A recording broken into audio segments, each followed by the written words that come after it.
The lawyer's voice trembled slightly as he unfolded the last page of my late husband's will. The room was too quiet, too heavy, as though the air itself refused to move.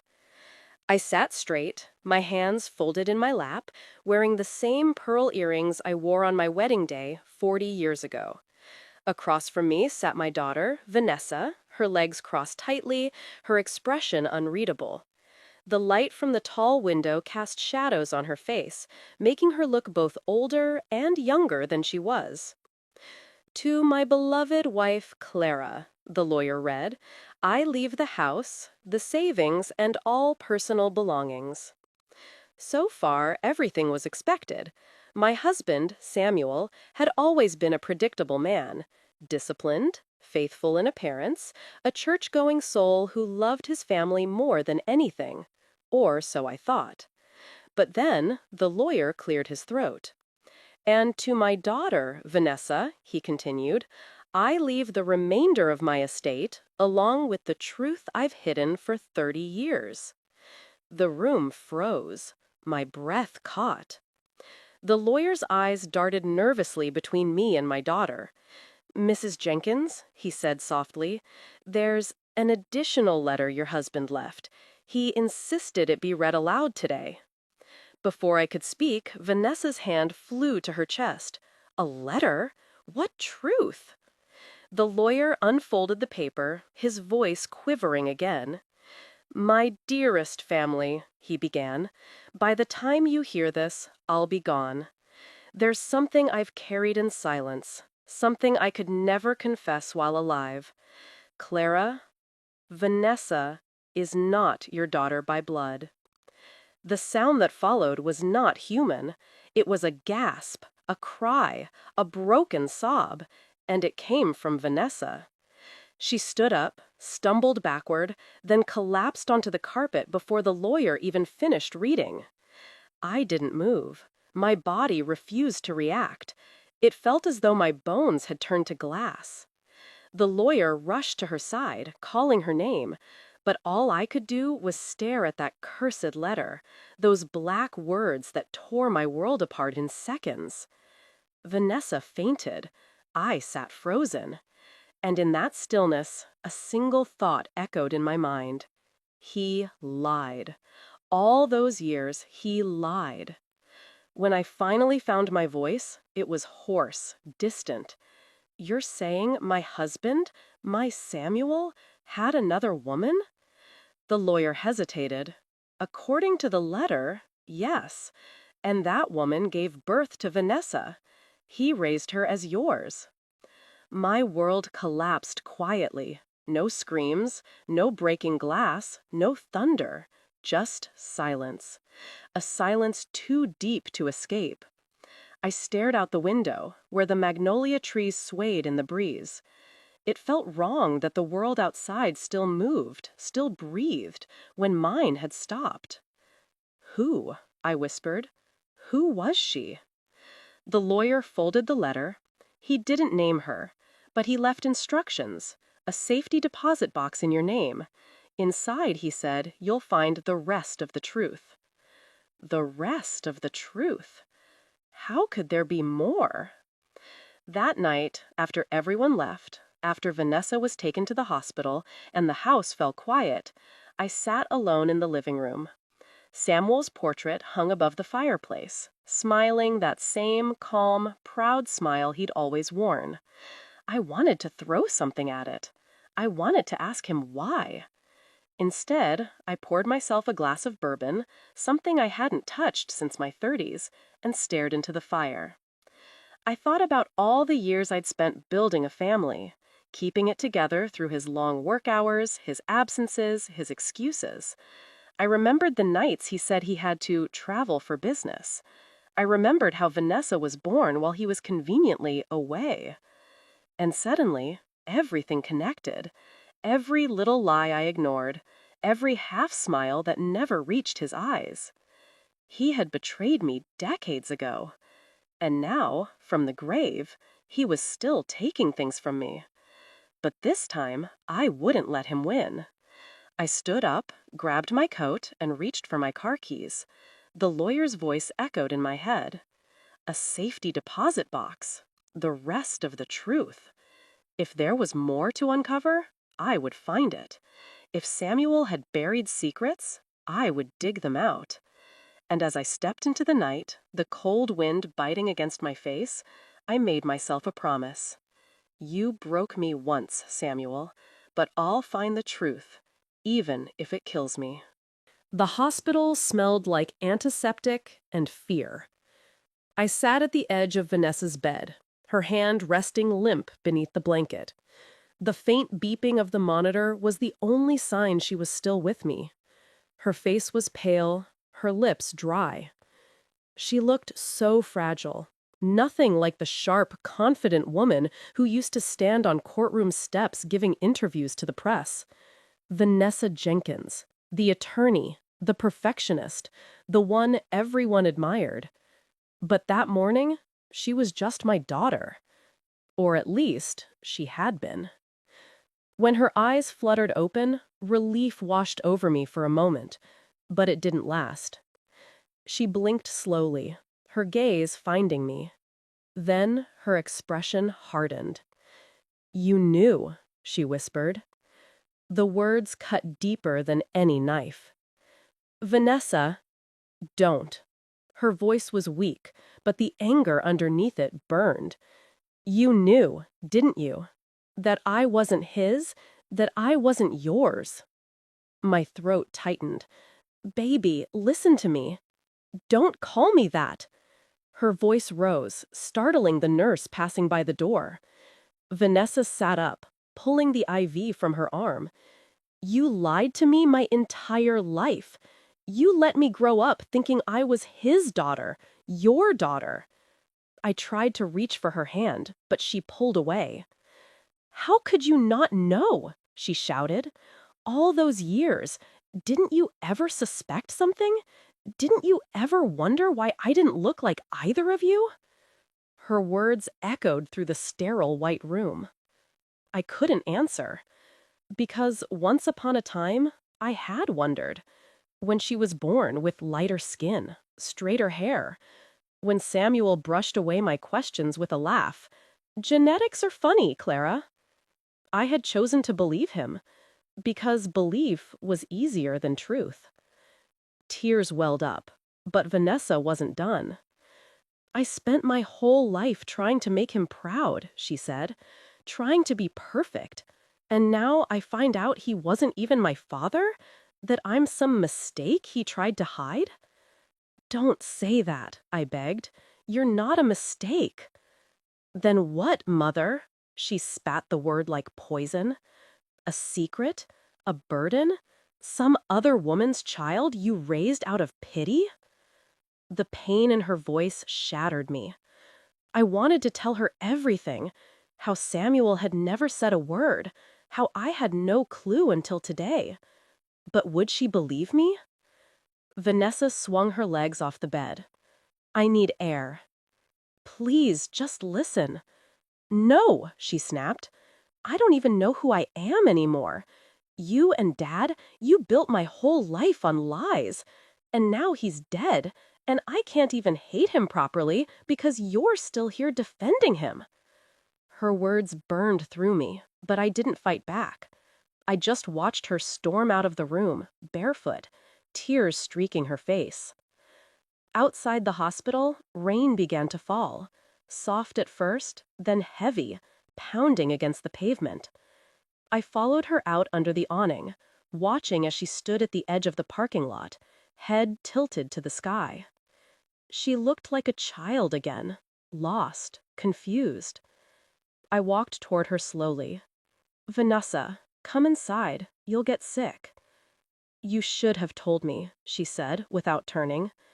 "Even if you didn't know the truth then, you should have questioned it. You should have made him tell you." "I loved him," I said quietly. She turned sharply. "Loved him more than me?" That question hit like lightning. For a moment, I couldn't breathe. "No," I said finally. "I loved you both. But sometimes, love makes us blind. It makes us trust what we shouldn't. Her jaw trembled. She wanted to hate me. I could see it. But the tears wouldn't let her. You always told me honesty was sacred, she said, that our family had no secrets. I believed that, I whispered, until today. For a long time, neither of us spoke. The rain softened. A siren wailed somewhere in the distance. Finally, she wiped her face. He left a letter, didn't he? The lawyer mentioned a box. I nodded. Yes, I haven't opened it yet. Her eyes narrowed. Then I'm coming with you. We drove in silence.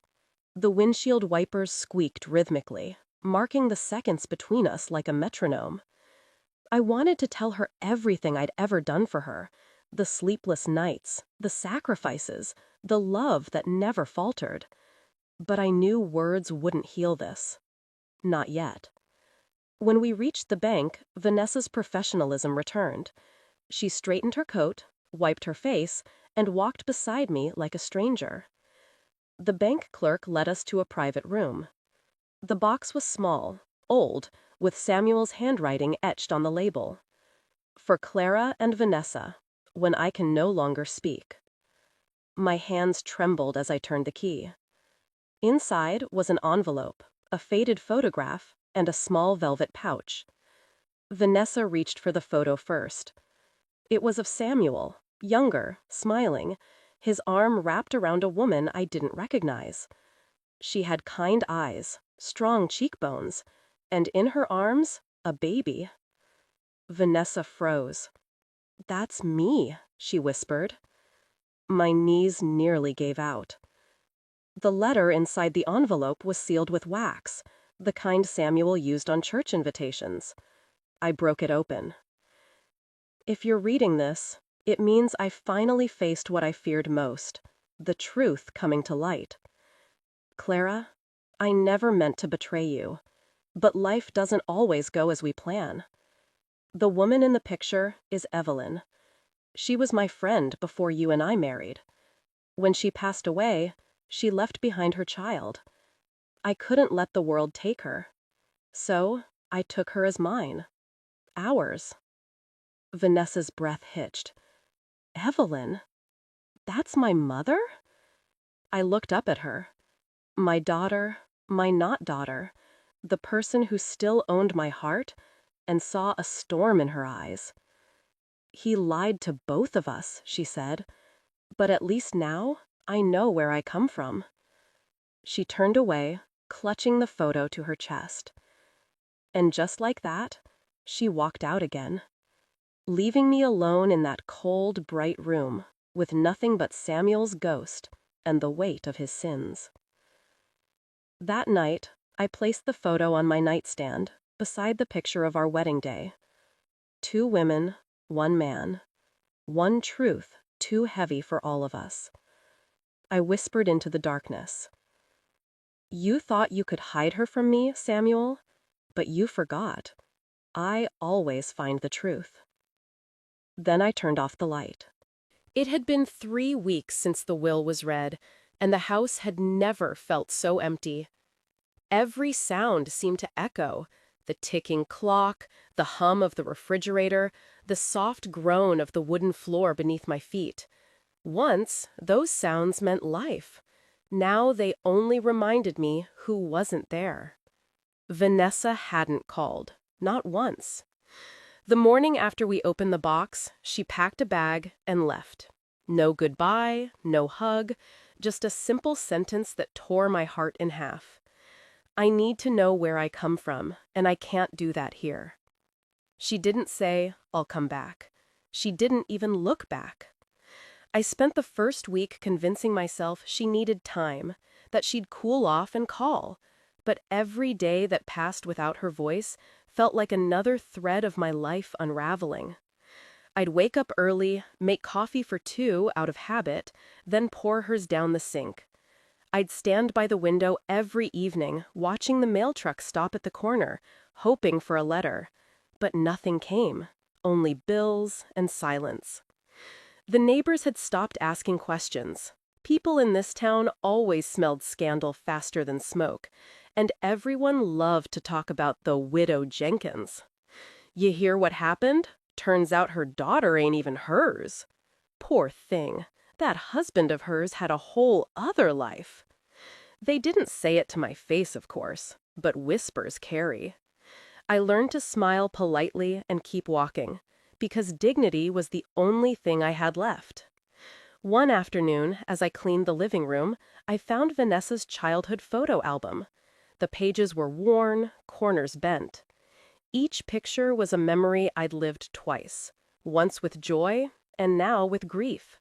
Vanessa in her first ballet recital, missing a shoe but smiling anyway. Vanessa on her 16th birthday, her father's arm proudly around her. Vanessa at graduation, her eyes bright, her future wide open. Every photo whispered the same question: was any of it real? Tears fell onto the page before I could stop them. That was when the phone rang. I hesitated before answering. For a second, my heart hoped it was her. "Mrs. Jenkins?" The voice on the other end was female, gentle but professional. "This is Detective Avery from the Atlanta Police Department. Are you the mother of Vanessa Jenkins?" My blood ran cold. "Yes. Why? What happened?" "Nothing serious, ma'am," she said quickly. "She came by our station earlier today to request access to adoption records. She mentioned your name as her legal guardian. We just need your authorization for her to view those documents." I gripped the phone tighter. "She's in Atlanta?" "Yes, ma'am. I believe she's looking for someone named Evelyn Thomas." The name hit like a ghost whisper. Evelyn, the woman in the photograph. I swallowed hard. Yes, I authorize it." "Thank you, ma'am. We'll let her know." The call ended. My hands shook. So she was really doing it, digging up the past I didn't even know existed. And maybe she was right to. That night, I couldn't sleep. I sat by the window, the moon casting silver light across the room. Samuel's portrait still hung above the fireplace, but I'd turned it to face the wall. I didn't need his eyes watching me anymore. My thoughts kept drifting to Vanessa, walking through unfamiliar streets, chasing a ghost of a woman she'd never met. Did she hate me that much? Or was she just lost, like me? I picked up my phone 3 times that night, each time typing and deleting the same message. "Please come home." But I couldn't send it. Not yet. Maybe not ever. 3 days later, she finally called. Her voice was calm, too calm, the kind of calm people use when they're trying not to cry. "Mom." My throat tightened. "Vanessa, are you okay?" I found her. For a moment, I thought she meant Evelyn, but that couldn't be. Evelyn was dead. "Who?" I asked carefully. "Her sister," Vanessa said. "Aunt Margaret. She lives in Decatur. She told me everything." I sat down slowly. "What did she tell you?" There was a pause. Then Vanessa's voice trembled. "That my mother didn't die in childbirth, like Dad said. She was alive until I was 3. She tried to get me back." The words hit like a bullet. "She tried to get you back?" "Yes," she said. "But Dad used his connections. He made her look unstable, took me away and disappeared. Clara, she never stopped searching for me." Her voice broke on my name. Not Mom, but Clara. "She died of a stroke in 1991, she whispered. Alone. She never got to hold me again." Tears blurred my vision. "Vanessa, I didn't know, I swear." "I believe you," she said softly. "But I can't come home yet. I need to process this." I exhaled shakingly. "I understand." "There's one more thing," she added. "Aunt Margaret gave me a box. It was my mother's. She said it was meant for me when I turned 21, but no one could find me." I held my breath. "What's in it?" "Letters," she said.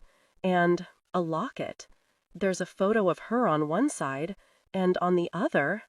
She stopped. Vanessa? You, she finished. It's you, Clara. You were friends. Before she met Dad. The world tilted. What? You knew her, she said quietly. You and Evelyn. You were friends once. The call ended soon after. She needed space, she said. But I sat there for hours, phone still in my hand, trying to remember. Evelyn Thomas. The name felt familiar, buried somewhere deep in the past, a memory I had buried long ago. A smile, a song, a summer day that smelled of magnolias and regret. And suddenly I remembered. A photograph from decades ago, me and a woman with kind eyes, laughing at a church picnic. Her name tag read Evelyn T. Samuel had been there that day too. A cold realization sank into my chest. They hadn't just met before me. We had all known each other. That night, I pulled out an old box from the attic, dusty, forgotten, filled with yellowed photographs and letters from my youth. And there it was, the picture. 3 people standing side by side, smiling at the camera. Me, Samuel, and Evelyn. I ran my finger across her face. You were my friend, I whispered. How could he do this to us? Outside, thunder rolled across the sky, as if echoing my thoughts. I looked up at the portrait on the wall, the one I'd turned around. You destroyed 2 women with one lie, I said. But you didn't destroy me. Not yet.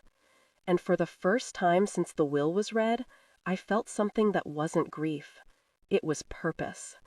If Evelyn's story had been buried, I was going to uncover it, piece by piece, lie by lie. Because somewhere between her truth and mine was the key to forgiving both of us. It was raining again, just like the day she left. I had stopped checking the phone, stopped hoping for her call. Hope had become a wound that refused to heal. So, when I heard the sound of tires crunching over the gravel driveway that afternoon, I didn't move at first. I thought maybe it was the mailman, or one of the church ladies dropping off another casserole I'd never eat. But then I heard the car door slam. Then footsteps. Then the knock. 3 slow taps on the front door, the rhythm I'd know anywhere. I froze. My heart leaped to my throat. When I opened the door, she was standing there, soaked to the bone, her hair clinging to her face, eyes red from the rain or from crying. Vanessa, she didn't speak right away.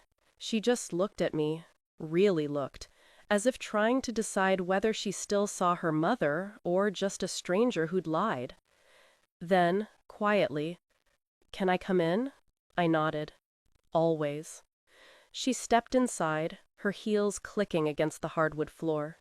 She glanced around the living room, the same one where her father's portrait once hung, and noticed it was gone.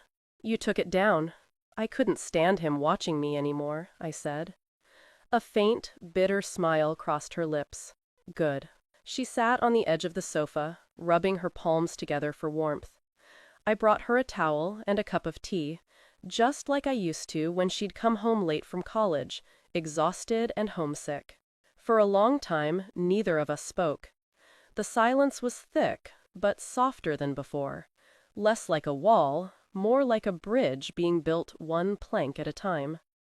Finally, she said, "I shouldn't have left like that." I set the tea down. "You had every right to. Maybe, but it still hurt you." I looked at her, at the dark circles under her eyes, at the tremor in her hands. "Everything about this hurts," I said. "But I'm glad you're here." She nodded slowly. Then she reached into her bag and pulled out a small velvet pouch. "This was hers," she said. "Evelyn's." She placed it in my hand. Inside was the locket she'd mentioned, gold, heart-shaped, delicate, almost identical to the one I used to wear in my 20s. When I opened it, I saw 2 tiny photographs, One of a young woman with bright, kind eyes, and one of me. My breath caught. That's us. That's me and Evelyn. You really didn't remember her? Vanessa asked softly. I didn't connect the name, I said, until you told me. We were friends once. We used to sing together in church choir. I remember her laughter. She had this way of making people feel seen. Vanessa smiled faintly. Aunt Margaret said the same thing. I ran my thumb over the locket's edge. And Samuel, he took that from both of us. She looked at me, her eyes filling. Mom, I hated you for a while. I blamed you for not knowing, for not protecting me from his lies. But now I see, you were just as betrayed. My lips trembled. You don't owe me forgiveness. Maybe not, she said. But I need peace. And I can't have that if I keep hating the only person who truly loved me. The tears came before I could stop them. She leaned forward, and for the first time in weeks, we held each other. Tight, desperate, as though the years of love we'd lost were trying to fit into one embrace. When we pulled apart, Vanessa wiped her eyes. There's something else, she said. Aunt Margaret gave me another letter. It's addressed to both of us. She handed me an old, folded paper. The handwriting was elegant, careful. Evelyn's. I unfolded it slowly. Dear Clara and Vanessa, if you are reading this, it means truth has finally found its way home. Clara, I never hated you. I pitied you, maybe, for loving a man who couldn't love just one woman. But I knew your heart was good. When Samuel took Vanessa, I begged him to let me see her. He said you didn't know. I believed him. If my daughter grows up in your care, I pray she inherits your strength, your fire, your grace. I could not give her the life I wanted, but maybe you could. Please tell her, I loved her every day of her life, even the days she doesn't remember me. And Clara, forgive yourself before you forgive him. With love, Evelyn. When I finished reading, I couldn't speak. My throat burned. Vanessa took the letter and held it to her chest. She forgave you, she whispered, even before she died. I shook my head slowly. I don't deserve that. Maybe not, Vanessa said, but you need it. That night she stayed in her old room, the one still painted pale yellow, with faded posters from her teenage years. I stood at the doorway watching her unpack, realizing how much she'd grown, not just older, but stronger. Are you staying long? I asked. I don't know, she said honestly, but I don't want to run anymore. I nodded. Then that's enough for now. Before she closed the door, she looked back at me. There's one thing I still don't understand, though, she said. Why did Dad lie to you for so long? What was he so afraid of? Her question hung in the air. I didn't have the answer, not yet. But deep down, I felt that the truth was bigger than betrayal. Maybe even darker. Tomorrow, I said, we'll find out together. The next morning, sunlight poured through the kitchen windows for the first time in weeks. Vanessa was already awake, sitting at the table with her laptop open and files spread around her. I couldn't sleep, she said. I started looking into Dad's business records. Something's off. I frowned. Off how? He had another bank account, she said, under a different name, Samuel T. Reed, and it was active until a month before he died. My heart skipped. A month before? She nodded. He was transferring money, big amounts, to someone in Alabama. I felt a chill run through me. Who? That's what I'm trying to find out, she said. But look at this. She turned the screen toward me. The last transaction showed a transfer of $25,000 to a woman named M. Thomas. Margaret? I asked, stunned. Vanessa nodded. That's what it looks like. We stared at each other. The room felt smaller suddenly, the air thick with new questions. Why would he send money to her? I whispered. Vanessa's jaw tightened. Because maybe Evelyn wasn't the only one he lied to. Later that day, we drove together, for the first time since all of this began. The road stretched endlessly ahead, wet from the morning rain. Vanessa glanced at me from the passenger seat. You ready to face whatever's next? I smiled faintly. After everything we've survived, I'm ready for anything. She took my hand. A simple gesture, but it meant more than words ever could. As we drove towards Decatur, I realized something. For the first time since Samuel's death, I didn't feel broken anymore. Maybe the truth was ugly. Maybe it would hurt again. But at least now, I wouldn't be facing it alone. The hospital room smelled of antiseptic and betrayal. Machines hummed quietly, a steady reminder that the world keeps moving even when your heart doesn't want to. Vanessa lay on the bed, her face pale against the white sheets. She'd been unconscious for nearly an hour. I sat by her side, my hands trembling despite my best efforts to stay calm. When her eyes fluttered open, relief flooded through me. But that relief lasted no longer than a heartbeat. Because the first thing she said was not, "Mama." It was, "You knew." I blinked. What? Vanessa pushed herself up, her expression hard, her voice cutting through the quiet like glass. "You knew I wasn't his daughter. You knew all along, didn't you?" Her words hit like a slap. I shook my head, my throat tightening. "Vanessa, I swear I didn't know. I found out the same time you did." She laughed bitterly, a hollow, broken sound. "Don't lie to me, Mama. You always knew things. You always kept your secrets neat, folded under your perfect little life." I reached for her hand, but she pulled away. "Vanessa, please. I loved you from the day I held you in my arms. You're my child. Nothing will change that." Her eyes filled with tears, but her voice was steady. "Don't you understand? Everything I thought I knew about myself, about you, it's all a lie now. You and Daddy built my whole life on a lie." Tears burned my own eyes, but I held them back. "Your father—" "Don't call him that," she snapped. "He's not my father. And you're not my mother." Silence. The kind that breaks you from the inside out. I wanted to tell her that love makes you a mother, not blood. That I'd sacrificed, prayed, and fought for her more than anyone in this world. But the words got trapped behind pride, behind pain. She turned away, staring at the wall. "I spent my whole life trying to make you proud," she whispered. "You compared me to him all the time, said I had his smile, his way of thinking. And all along, I was just a reminder of his betrayal." My chest tightened. "You're not a reminder, Vanessa. You're my reason. You're my heart walking outside my body." She didn't answer. The nurse came in quietly to check the monitors, pretending not to hear, but her eyes said everything. Pity, confusion, judgment. When she left, Vanessa spoke again, her voice lower this time.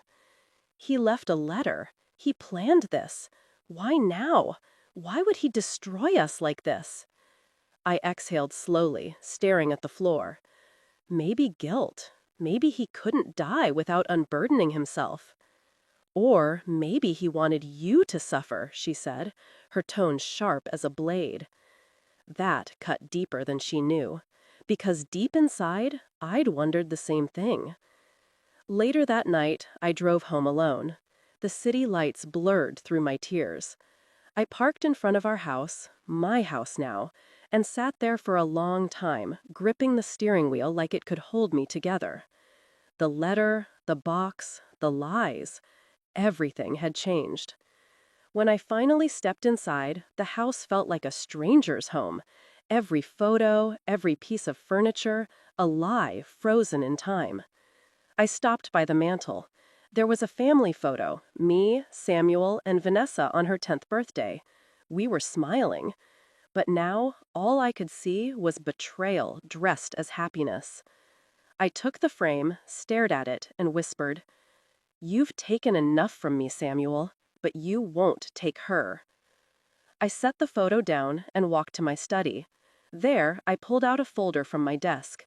Every document, every letter Samuel had ever written me. If there was even a hint of another life, another woman, I would find it. I wasn't just a widow anymore. I was an investigator of my own past. And as the night deepened, I made myself another silent promise. If the truth destroyed my family, then I'd better know exactly what it was that did it. The night had grown long and cruel. Rain tapped against the windows like restless fingers, whispering secrets only I could hear. I sat at my husband's old desk, surrounded by his ghost, the scent of his cologne still faint on the mahogany drawers, the echo of his handwriting carved into yellowed envelopes. Boxes of papers were piled in front of me, insurance forms, bank statements, and letters bound by a red silk ribbon. He'd always been organized, too organized. I untied the ribbon and spread the letters across the desk. Dozens of them, most addressed to me, some dated back decades. His handwriting was the same, clean, disciplined, almost emotionless. But one envelope stood out. No name, no return address, just a single word written across the front in a delicate, feminine hand. Forgive me. I froze. My heart pounded so loudly I could hear it echoing in my ears. Carefully, I opened it. The paper inside was thin, fragile, the kind that tears easily when you're shaking. The letter began simply. Clara, I don't know if you'll ever read this. I don't even know if he kept it. But I have to tell you the truth, because I can't keep living with this weight. You deserve to know what he couldn't say. My name is Evelyn, and 30 years ago, I loved your husband. The words blurred for a moment as my tears fell onto the page. I wiped them away and kept reading. He told me he couldn't leave you, that you were kind, loyal, that you stood by him through everything. I tried to let him go. I tried to forget. But then I found out I was pregnant. He said he'd take care of us, that he'd make sure the baby had a good life. He promised me he'd tell you one day, but he never did. My stomach twisted. Evelyn. The name sounded soft, innocent, like a ghost trying to apologize from the grave. I let him raise her, the letter continued. He said it would be best. I was young, alone, and scared. He said you would love her like your own, and from what I've seen, you did. You've been a better mother to her than I could have ever been. I dropped the letter. My hands were shaking too hard to hold it. I wanted to hate her. I wanted to curse her name, to shout that she stole everything from me. But beneath all that rage was something worse. Understanding. Because her words didn't sound cruel or manipulative. They sounded broken. I picked up the letter again, forcing myself to read the last part. If Vanessa ever finds out, please tell her I loved her. I watched her from afar, at her school recitals, her graduations, her wedding day. I never stopped loving her, but I knew I didn't belong in her world. You did. Forgive me, Evelyn M. The room felt smaller, the air heavier. Every word burned like a brand into my heart. So she'd been there, watching, all these years, living in the same city, maybe even walking past me in the grocery store. And Samuel had let her. He had built 2 lives, 2 loves, and I was the fool who believed in only one. I folded the letter carefully and placed it back in the envelope. Then I sat still for a long time, staring at the rain streaking down the window. My reflection looked older, harsher. I didn't see a grieving widow anymore. I saw a woman betrayed by everyone she'd ever trusted. And yet, I couldn't stop thinking about Evelyn's words. I watched her from afar. That meant she was still alive when this letter was written. Maybe she still was. A cold thought crept into my mind. If Evelyn had been close all along, maybe she hadn't just been watching. Maybe She'd been waiting. The next morning, I called the lawyer. "Mr. Harlan," I said, my voice calm but deliberate, "I found a letter. It's from someone named Evelyn. I need you to find her." He hesitated. "Mrs. Jenkins, may I ask why?" I looked out the window, the rain now just a memory on the glass. "Because she owes me answers," I said softly, "and I intend to collect every single one." The address came 2 days later. A small house on the edge of Charleston, quiet street, white fence, garden full of wilting roses. The kind of place that looked innocent, peaceful, just like every lie I'd ever believed. I parked across the street and sat there for a moment, gripping the steering wheel. My heart was beating so hard I could feel it in my throat. Evelyn. The woman who stole my husband. The woman who gave birth to the child I raised as my own. I'd imagined this moment 100 ways. Me screaming, throwing accusations, maybe even walking away before she could speak. But now that I was here, all I could feel was exhaustion. 30 years of pain sitting heavy on my shoulders. I stepped out of the car and crossed the street. The wind carried the faint scent of magnolia, the same flower Samuel used to bring me every anniversary. Even nature had a cruel sense of irony. When I reached the door, I hesitated. Then I knocked, once, then twice. A moment later, the door opened. And there she was. Older than I expected. Her hair silver gray, her face lined with time and regret. But her eyes, deep brown, steady, they were the same eyes I'd seen in Vanessa every day of her life. She froze when she saw me. "Clara," she whispered, "you found me." I swallowed hard. "You made it easy." Her gaze dropped. "I wasn't sure you'd come." I stepped inside before she could change her mind. The house smelled of lavender and something sweet baking in the oven, a lie dressed as warmth. We sat across from each other in a small kitchen. Between us, the table felt like a battlefield. "I read your letter," I said. My voice was steady, but my hands weren't. She nodded slowly. "I hoped you would." "You hoped?" I repeated. "After 30 years of silence? After building your life on what was mine?" She looked up, her eyes glistening. "I didn't build anything, Clara. I lost everything. You got the life he chose. I just got the memories." That stung, not because it was cruel, but because part of it was true. I leaned forward. "You think that makes it better?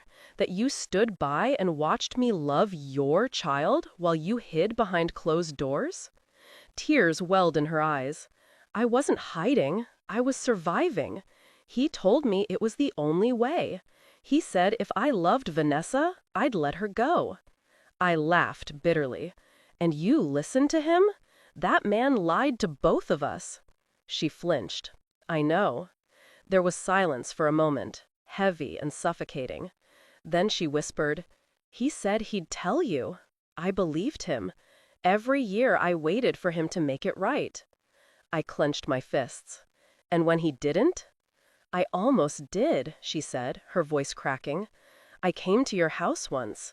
Vanessa was 6. She was playing on the porch, humming. You came out, kissed her forehead, and she laughed."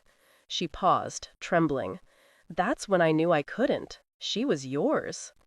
Her words hung in the air like smoke, thick, choking, impossible to escape. I wanted to hate her. But in that moment, I saw the same grief in her eyes that I carried in mine. We were both victims of the same man, different sides of his lie. "Why now?" I asked quietly. "Why send the letter after all this time?" She sighed, her gaze distant. "Because he came to see me before he died. He was sick, heart failure. He said he was sorry, that he was finally going to tell you. I told him it was too late, but he said he owed you the truth." My stomach twisted. "So you knew he was dying?" She nodded. "He asked me to forgive him. I couldn't." Her voice broke. "But I forgave you, Clara, because you were innocent." I closed my eyes. For the first time in years, I felt my anger falter. The woman sitting across from me wasn't the enemy I'd imagined. She was just another ghost trying to survive her own mistakes. We sat in silence for a long time.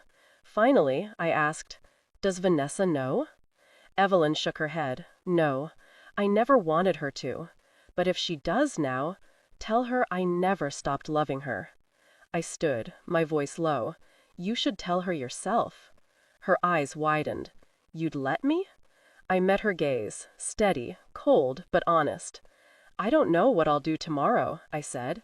"But today, I'm tired of living in lies." She nodded slowly, tears streaming down her face. "Then maybe we both deserve peace." I turned to leave, but before I reached the door, she spoke again. "Clara, there's something else you should know." I froze. She hesitated, fear flickering in her eyes. Samuel didn't just lie about Vanessa. There was someone else, and something he left behind. The air left my lungs. I turned back toward her. "What are you talking about?" She looked down at the floor. "I think he had a son." I couldn't sleep that night. Every time I closed my eyes, Evelyn's voice echoed in my mind.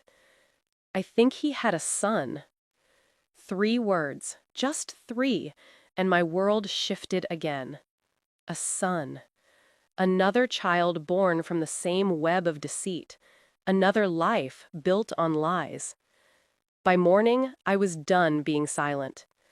I brewed a pot of black coffee, sat at the kitchen table with my husband's papers spread out before me, and began digging through the past like it was a crime scene. Because that's what it was, a crime of love and betrayal. Most of Samuel's records were clean, just like he'd always kept his life. Too clean. But people like Samuel always left cracks somewhere. A small slip, a forgotten document, a name written one too many times. And after 2 hours of searching, I found it. A check stub dated 2001, written to someone named E. Morris, $2,500, labeled Private Assistance. My heart stopped. Evelyn's last name. But there was something else. In the memo line, a note. For T. I frowned. T. I flipped through the stack again, looking for any clue. Then I found a second payment, dated 2 months later, this time for $1,800, addressed to the same name. Same note. For T. Whoever T was, Samuel had been quietly sending money for years. I called the bank. The woman on the other end, polite and distant, said she couldn't disclose much. Confidentiality, privacy laws, the usual barriers. But when I mentioned I was his widow and executor of the estate, her tone softened. "There were recurring transfers, Mrs. Jenkins," she said carefully, "all to the same account. The last one was made 3 months before your husband passed away." I swallowed. "Do you know the recipient?" "Not directly," she said, "but the account belongs to a Mr. Thomas Morris." Thomas? T. My fingers tightened around the phone. "Do you have an address?" A pause. Then she said, "It's on file. Charleston, same city as you. Would you like me to send it to your email?" "Yes," I whispered. When the email came through, my heart dropped. The address was only 20 minutes away. By afternoon, I was standing outside a small auto repair shop, Morris Auto and Tires, painted in faded blue on a rusted sign. Oil stains marked the driveway, and the sound of tools clanking echoed from inside. I walked toward the open garage. A young man, maybe in his 30s, was bent over an engine, his dark skin glistening with sweat, his movements precise, confident. Something about him stopped me cold. The shape of his jaw, the curve of his smile when he wiped his forehead. It was Samuel, younger, stronger, alive again in another face. He noticed me standing there and straightened up. "Ma'am, you lost?" His voice, low, steady, polite, carried a strange familiarity. I forced a small smile.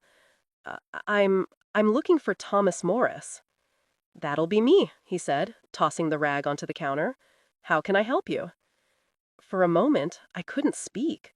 I was staring at my husband's ghost. Finally, I said softly, "I knew your father." He frowned slightly. "My father? He passed away years ago."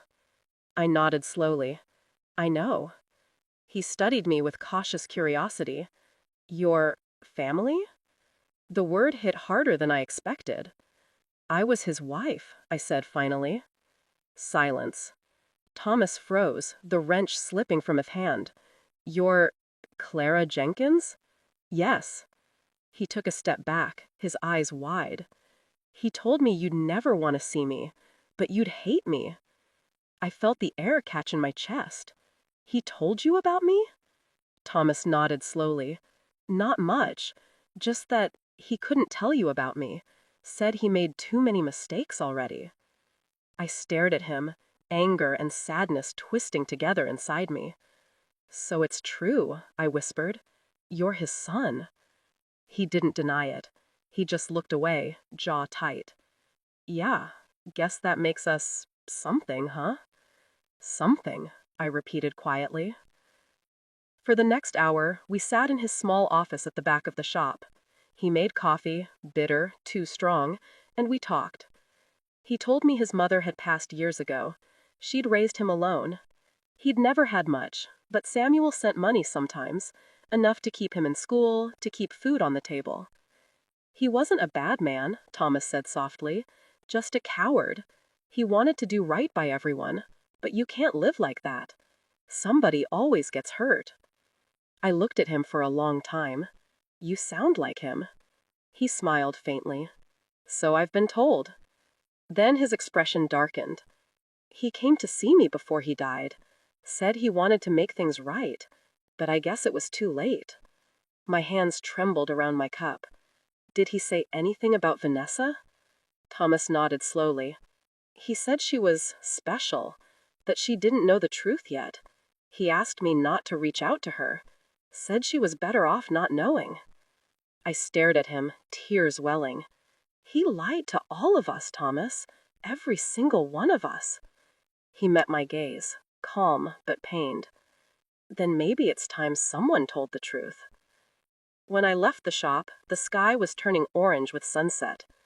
I stood there for a long time, breathing in the oil and dust, the ghost of Samuel's life surrounding me from every direction.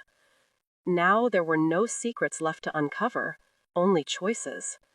Vanessa deserved to know she had a brother. But after all the pain, all the lies, could I break her heart again? As I drove away, one thought refused to leave me.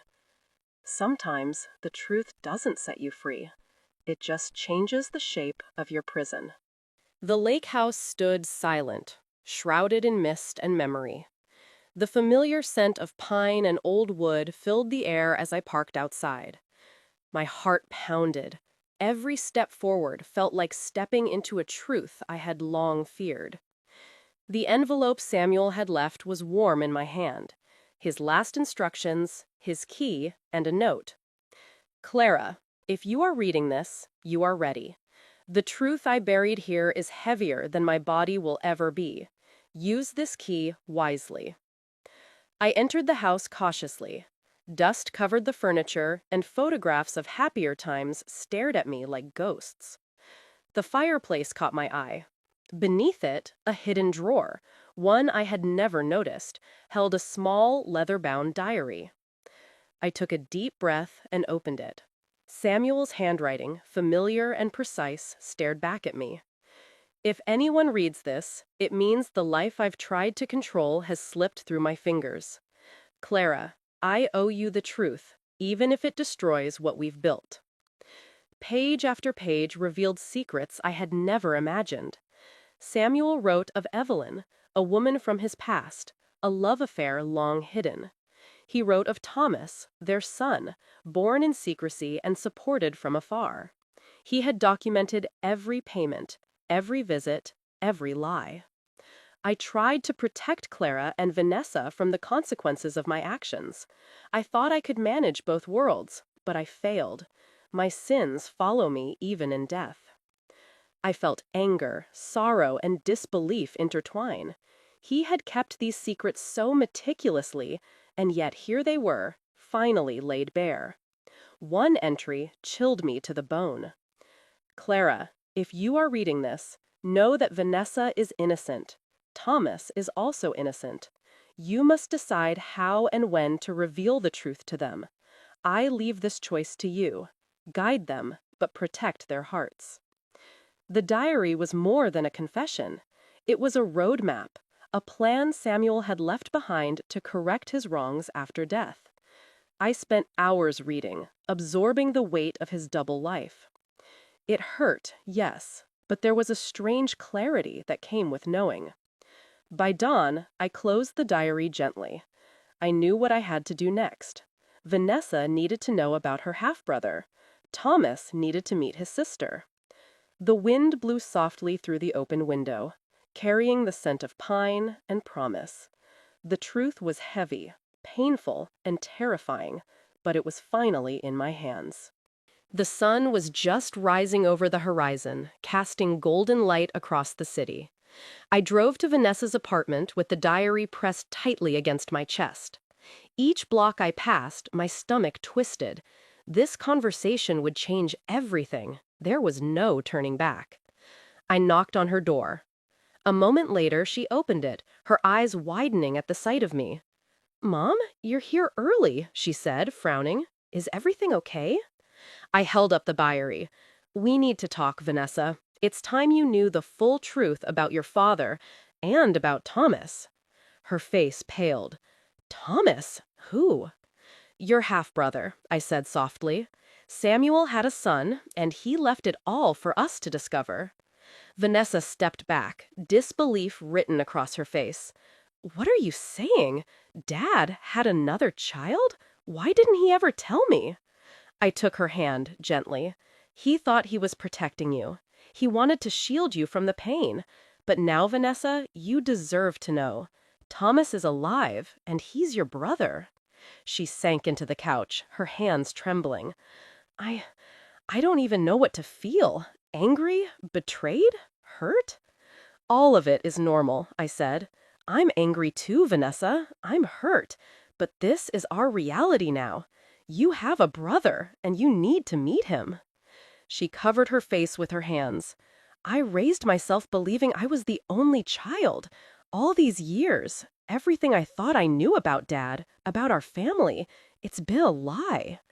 I knelt beside her. "I know, and I'm sorry. But this doesn't change how much you are loved, Vanessa. You are still my daughter, my heart. And now, Thomas is part of our family too. We can build something, together." Tears ran down her cheeks. "I don't know if I can forgive him, or even accept him." "You don't have to forgive him," I said gently. "You just have to open your heart to the possibility. That's all." She nodded slowly, wiping her tears.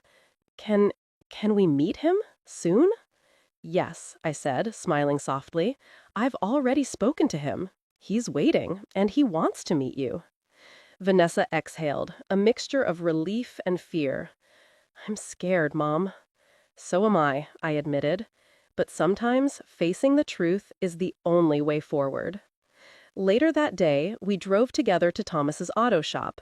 Vanessa was quiet, her hands clenched in her lap. Every mile closer, the tension grew. When we arrived, Thomas was waiting outside. He froze when he saw Vanessa, and her eyes widened when she saw him. For a long moment, none of us spoke. Then I stepped forward. "Vanessa," I said softly, "this is your brother, Thomas." Thomas smiled nervously.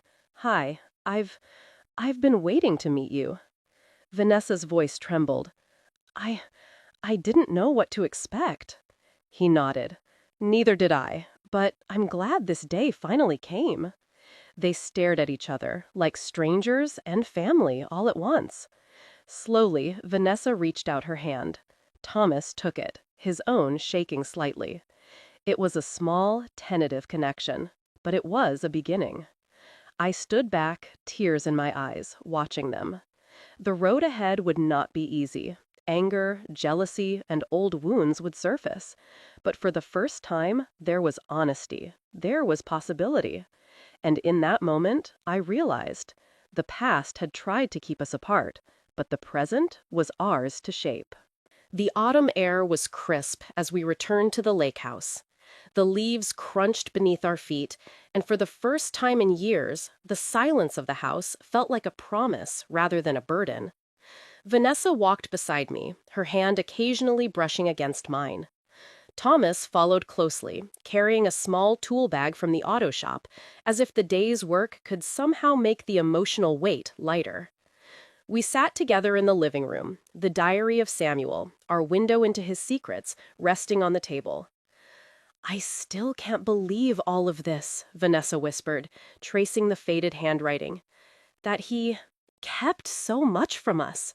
That he lived 2 lives." I nodded.